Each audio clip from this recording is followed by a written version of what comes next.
Hi friends, welcome to AHT times channel. Friends, మన యొక్క తెలంగాణ రాష్ట్ర వ్యాప్తంగా రేపటి నుండి ఓటర్ ఐడి కార్డులు ఉన్నటువంటి వారి ఇళ్లకు అధికారులు అయితే వస్తున్నారు.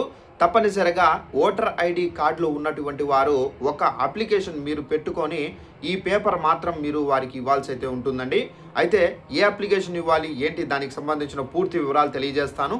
ఈ వీడియో మీకు నచ్చినట్టయితే లైక్ చేసుకొని ఛానల్ను సబ్స్క్రైబ్ చేసుకుని వారు వెంటనే ఛానల్ను సబ్స్క్రైబ్ చేసుకొని ఫాలో అవుతుండండి. ఇక వివరాల్లోకి వెళ్ళినట్లయితే మన యొక్క తెలంగాణ రాష్ట్ర వ్యాప్తంగా ఇప్పుడు మనకు ఎస్ఐఆర్ సర్వే అయితే నిర్వహిస్తున్నారు. ఇది కేంద్ర ప్రభుత్వం దేశవ్యాప్తంగా అయితే నిర్వహిస్తున్నటువంటి సర్వే అండి. అయితే ఈ సర్వే నిమిత్తం మన యొక్క తెలంగాణ రాష్ట్ర వ్యాప్తంగా బిఎల్ఓ బూత్ లెవెల్ ఆఫీసర్స్ అయితే వచ్చి ఓటర్ ఐడి కార్డులు ఉన్నటువంటి ప్రతి ఒక్కరికి ఎన్యూమరేషన్ ఫామ్లు అయితే ఇవ్వడం అయితే జరిగింది. అయితే ఈ ఎన్యూమరేటర్లు ఈ ఫామ్లు అనేది పంపిణీ అయితే చేశారు. ప్రతి ఒక్క ఓటర్దారుడు ఎవరైతే ఉన్నారో వారికి సంబంధించినటువంటి ఓటర్ వివరాలు అనేది రాసి నమోదు చేసి ఈ ఫామ్స్ అనేది తిరిగి ఇవ్వాల్సి అయితే ఉంటుంది.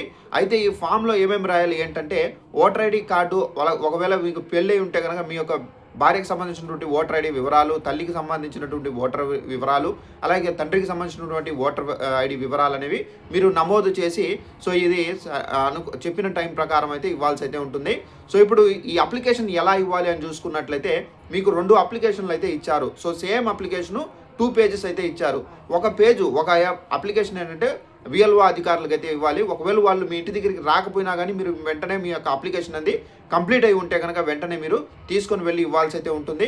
ఒకవేళ ఇంకా కంప్లీట్ చేసుకొని వారు ఉంటే కనుక వెంటనే కంప్లీట్ చేసుకోండి. ఎందుకంటే మనకు గడువు అనేది దగ్గర పడుతుంది, గడువు టైం అనేది. సో తప్పనిసరిగా కంప్లీట్ చేసుకోండి. అలాగే మనకు ఒక అప్లికేషన్ వాళ్ళకి ఇస్తే కనుక మిగిలినటువంటి ఒక అప్లికేషన్ మన దగ్గర అయితే ఉంచుకోవాల్సి అయితే ఉంటుంది. ఒకవేళ మీరు ఇంకా ఫిలప్ చేసుకోకుండా ఈ అప్లికేషన్ అలాగే ఇంట్లోనే పెట్టుకుని ఉంటే కనుక వెంటనే మీరు ఫిలప్ చేసి మీ యొక్క బిఎల్ఓ అధికారులు వస్తే ఇవ్వండి, లేదంటే మీరే డైరెక్ట్గా వెళ్ళి ఆఫీసుల దగ్గర అయితే ఇచ్చేయండి. సో మీరు ఈ అప్లికేషన్ ఇస్తేనే మీ యొక్క ఓటు ఉంటుంది. ఒకవేళ మీరు ఇవ్వకుండా డిలే చేస్తే కనుక మీ యొక్క ఓటు అనేది ఉండదండి.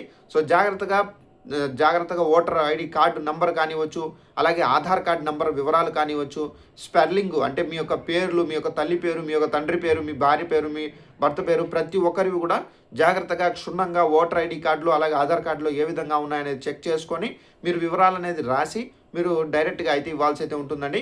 సో ఇదండి మనకు ఉన్నటువంటి ఇన్ఫర్మేషన్.